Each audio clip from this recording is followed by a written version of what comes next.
afternoon, ladies and gentlemen, or good morning, wherever you are in the world. This is John here from Awareness in Action, and today's episode is going to be about you and about burnout, and it comes from my own experience and also from one of my students' experience as well. So when we come right back, we're going to be talking about burnout, how it affects you, and what you can do about it, and exactly what is it, and how do you become aware of it? So when we come right back, we're going to dive into how to deal with burnout. God bless.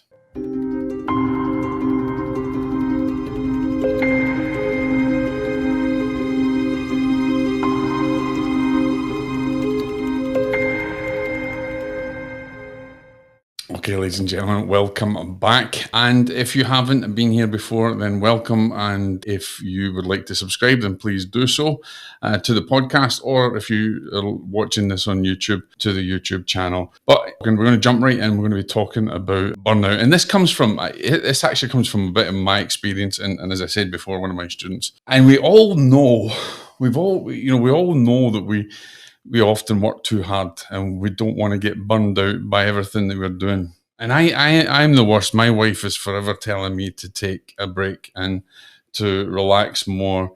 And even when I get intuitive nudges about relaxing more, I'm continually working, workaholic, continually working, continually developing, continually doing things. And part of that's in my makeup, because I don't like to kind of sit still. I like to get on and get things and get projects done. But there are times when I feel like, I'm so tired. I'm tired of this. I'm tired of the arguments with clients. I'm tired with in my marketing side of things, or I'm tired with, I'm tired of reading, or I'm deadbeat. I can't think straight and my mind's gone foggy. And then the biggest problem is I can't remember things. I think, is that down to my age?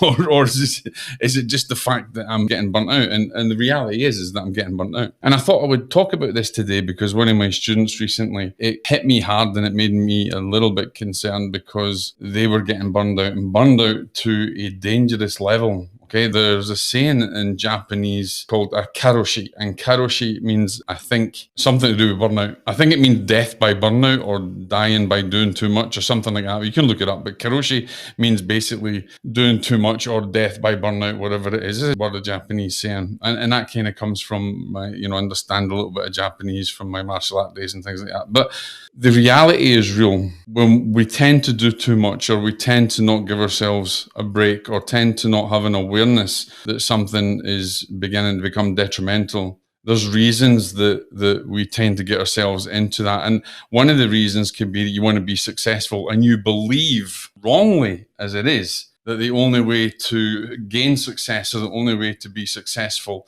is by working exceptionally hard. But there's a reality that you need to work smarter, not harder. And then the other thing is that you have a belief in yourself that if you don't do that work, then nobody will like you. So you're kind of getting driven by your ego a little bit, or you just want to please other people. You don't know how to say no. And so you're continually saying yes, yes, yes.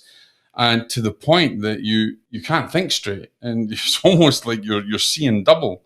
And so it's a very real problem about burnout. And from my student's point of view, this individual wanted to serve in a greater purpose. But there's a difference between serving in a greater purpose and killing yourself serving. It's a bit like that Karoshi word. We all want to serve with greater purpose. We all want to be a bigger impact to people in the world, but not to the detriment of our health, not to the detriment of our mindset, and not to the detriment of other people in your environment, because you can make blunders and, you can get so tired and so exhausted that you lose interest in what you're doing. You're just being like a robot. You're not focused enough and you're not looking after yourself. And it's always this little bit, if I can just get over this hump, if I can just do that extra shift, I'll get an extra bit of dollars in my pocket.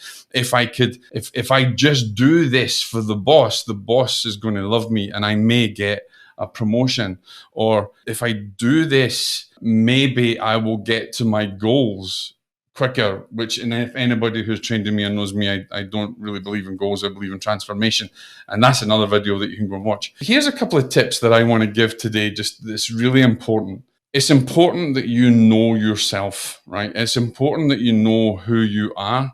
And that is spiritually as well as mentally and as well as physically knowing your limitations, spiritually, knowing your limitations physically, and knowing your limitations mentally as well. It's important that your relationship with you, man, know thyself, is fundamental, because then you will be able to create boundaries around you. You need to be able to create boundaries, because it's just as important for you to create a boundary so that you don't get affected in any way. So, as an example, a boundary could be, there's a wild bear or a wild animal somewhere, and it's a ferocious animal, and so you create a fence so it can't come in and affect you, or it can't come in and attack you, or it can't come in and harm you. It's the same kind of thing when you're dealing in relationships at work or in business or in anything that you do, even in your own personal life. You have to have healthy boundaries, because you're important and you need to protect yourself. You need to protect your spirit. You need to protect your soul. You need to protect your mind as well. And there's a monotony about doing something repetitive, continually. And if you're trying to go down a path because you're desperate for that success, you won't actually get as much as you think done. And the reality is that people really don't care if you're, the big organizations really don't care if you take that extra shift or not. They're not going to come and thank you very much. You might get an extra few dollars as overtime, but they're not going to come down and go, thanks very much for that. Thanks, you saved our life. And my God, that's it. Let me just tell the boss and let them know how great you are. That's not going to happen. Okay. So what happens is because of your need to please people, you think you're serving, but you're serving is in a different way. You're serving through the wrong way. You're not looking after yourself. And so you're out of balance. And when something is out of balance, something's going to give. If you sit on a very thin branch of a tree and it can't take you away, it's out of balance, and therefore it's going to snap, you're going to fall, and you're going to get hurt. Okay. So it's important then that you understand who you are and what your boundaries are. And it's important that you recognize your relationship between yourself and the divine, your relationship spiritually in your mind, your body, and your soul. Because when you're doing too much and you are doing it with the wrong impetus behind it or the wrong energy behind it, it will have a karmic effect on you, and you will have to give something up. There will be a balance that has to get paid. Cause and effect, okay? The law of karma. What you give out, you get back. There's a relationship. For every cause, there's an equal and opposite reaction. So for every action, is equal and opposite reaction. So if a wave goes up, then obviously waves are coming down. There has to be a balance. And so if there is no balance in what you're doing, you end up in burnout, and you get so tired, and then you start to lose interest. You get disinterested in your life. You're just surviving for the sake of surviving. You can't listen to your intuition. You can't evolve your spirituality even more. And so your relationship with your inner being or your divine being is also out of balance. And therefore you're kind of going round in that hamster wheel constantly. How do we deal with burnout? One, you've got to learn to say no to people. You've got to learn, if it doesn't suit you or it's something you can't do, saying no is not negative. Saying no is actually a positive. And it can be, no, not right now, maybe another day. It can be, no, I don't feel as if I can do that at the moment. And the reason I would want to give you 100%, I can't give you 100%. No, it can be a good thing. And that's helping you to create those boundaries. I'm the biggest, I'm the biggest person that can go against my own advice. And I'm being honest with you, because I work so hard. I constantly work. I'm a workaholic, but I do get to the point where I do need to take a break. Now, if only within my awareness I could take action a lot easier, right? So what would I do? Sometimes what I do, and I should do it an awful lot more, is I'll take some time out and I'll read a book and I'll go enjoy it. Or I'll say to my wife, Joe, let's go, we'll go to a coffee shop. She'll do it. You go in a coffee shop, you're not taking your computer, you're not working, we're just going to read a book. And I enjoy that, and she's kind of forced me into it. Or it'll be, I never arrange a holiday. Never. So Joe will arrange a holiday. And she's, no, we're going, and that's it. It's done and dusted. It's arranged. And I'll go kicking and screaming like a little child. But when I get there, I relax and I enjoy myself and I recharge. It is so important to recharge. It's so important to have downtime, because when you get that balance, you avoid that burnout. And it's the same thing, me as an author, when I'm writing, or I'm writing an article for a magazine, or I'm writing for my own magazines, or I'm writing at the moment I'm writing a new book. There's points where I get so tired because I've done so much that I think I've just got to get this next 1,000 words down. Let me do it. But then when I go back and read it, it's complete gobbledygook. It don't make any sense at all. When I would have been better taking a step back, going for something to eat, going for a walk, and then refocusing another day and learning to say no. And it's not a bad thing. I want to give you an example. I spoke to someone recently, someone in my family a wee while ago, who was kind of pretty upset that I wasn't home or I wasn't doing this. And, I kind of wasn't part of it. And one of the things was I had to create boundaries. I said, well, I could live in your environment. I could live your lifestyle that you want me to live. And I could only impact one or two people. Or I could listen to my heart, listen to my soul, listen to what God is saying to me, listen to what Spirit is saying to me, and I can impact thousands. So there's a big difference. And so I was able to create that boundary and say, look, it doesn't mean that I don't love you, and it doesn't mean that I don't respect what it is. I don't respect your values or your life or anything else, but I'm just on a different path. And I need to look after me, and I need to make the decisions for me, and so that I can serve in a greater capacity and I can serve in a greater way. And that's what you should do. Don't always say yes to everybody when they ask you something. Can you do that extra shift? Can you do this? Because you can probably create that boundary and serve in a bigger capacity,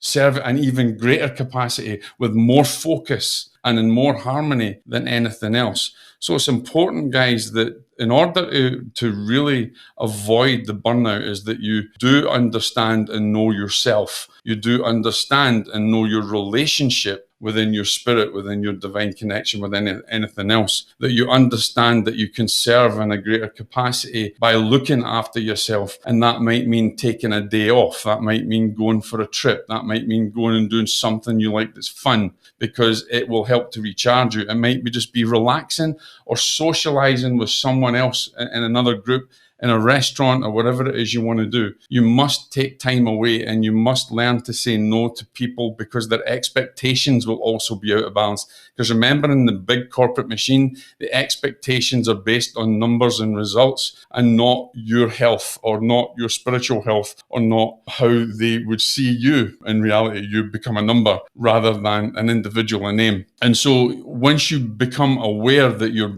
getting tired and you're getting burnout, then you have to take action. Like I have to take action when I take time to read a book, or my wife goes for a walk. Go for a walk in nature. Go do something fun, because an extra few dollars in your paycheck doesn't go a long way when you're in the ICU. Or, as I go back to the beginning, the Japanese word death by burnout, which can happen, because when you're burnt out, your immunity is low. When you're burnt out, your health is down. And when you're burnt out, you can't think, and you may make mistakes, and you're so tired, and you may crash that car. So think about it. It's a survival mode. Avoiding burnout is also survival. So think about survival. Have awareness of it and take action on it. It is not negative to say no to someone. It is positive for you, because then you'll serve with a greater impact. God bless, ladies and gentlemen. If you've got any questions, please reach out to me anytime. You can follow me on Instagram at Jock Brocas, and I will answer any questions that you have.